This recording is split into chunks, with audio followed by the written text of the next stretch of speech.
যেই অভিযোগগুলো উঠেছে বা যে কথাগুলো আমাদের মাননীয় সংসদ সদস্যরা বলেছেন সেটা বাস্তব, সেই জিনিসগুলো ঘটেছে।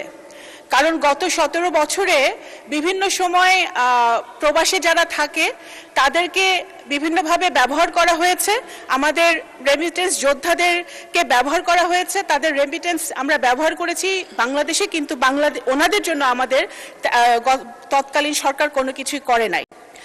বর্তমানে আমরা দায়িত্ব নেবার পর থেকে এখানে একজন সংসদ সদস্য বলেছেন, হান্নান মাসুদ সাহেব, যে আমরা প্রবাসীদেরকে ওন করি না, এটা আমাদের একটা টেন্ডেন্সি। আমার মনে হয় বাংলাদেশ জাতীয়তাবাদী দলের সরকার স্বভাবগতভাবে মজ্জাগতভাবেই আমরা এটা করি না, আমরা এটা করতে জানি না। কারণ এখানে সবার আলোচনায় এসছে যে 1978 সালে 2017 জনকে সৌদি আরব পাঠিয়ে শহীদ রাষ্ট্রপতি জিয়া রহমান এই ম্যান পাওয়ারের কাজটা শুরু করেছিলেন, উদ্যোগ নিয়েছিলেন, ইনিশিয়েট করেছিলেন। সুতরাং আমরা প্রত্যেক আমাদের রেমিটেন্স যোদ্ধাকে আমরা মানবিকভাবে দেখার চেষ্টা করি।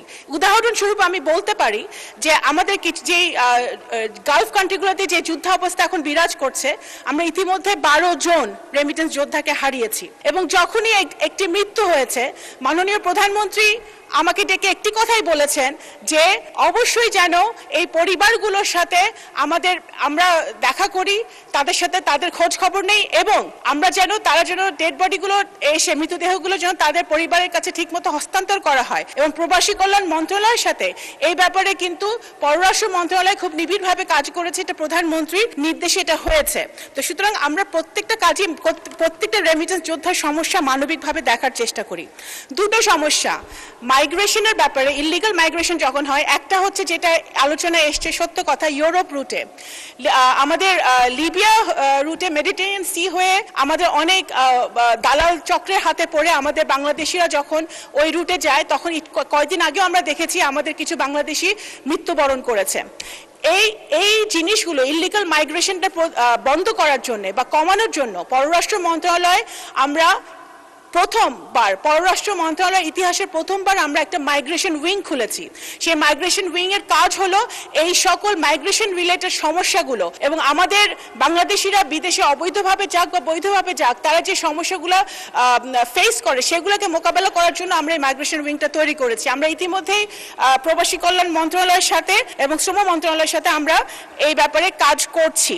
মাননীয় স্পিকার, বিভিন্ন দেশের সরকারের সাথে আমাদের যোগাযোগ করতে হচ্ছে যে এই দালাল চক্রকে কিভাবে ধরা যায়।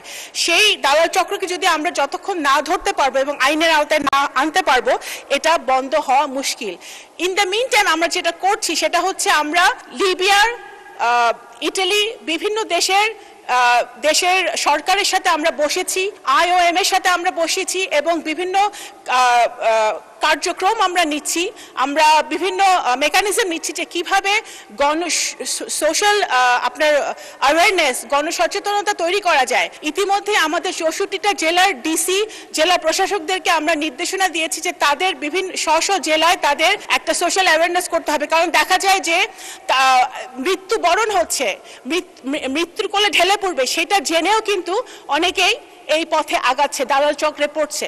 সেটা বন্ধের জন্য কিন্তু একটা সামাজিক একটা অ্যাওয়ারনেসের প্রয়োজন আছে বলে আমরা মনে করি। সেই জায়গাটা কিন্তু আমরা পররাষ্ট্র মন্ত্রণালয় খুব নিবিড়ভাবে কাজ করছে।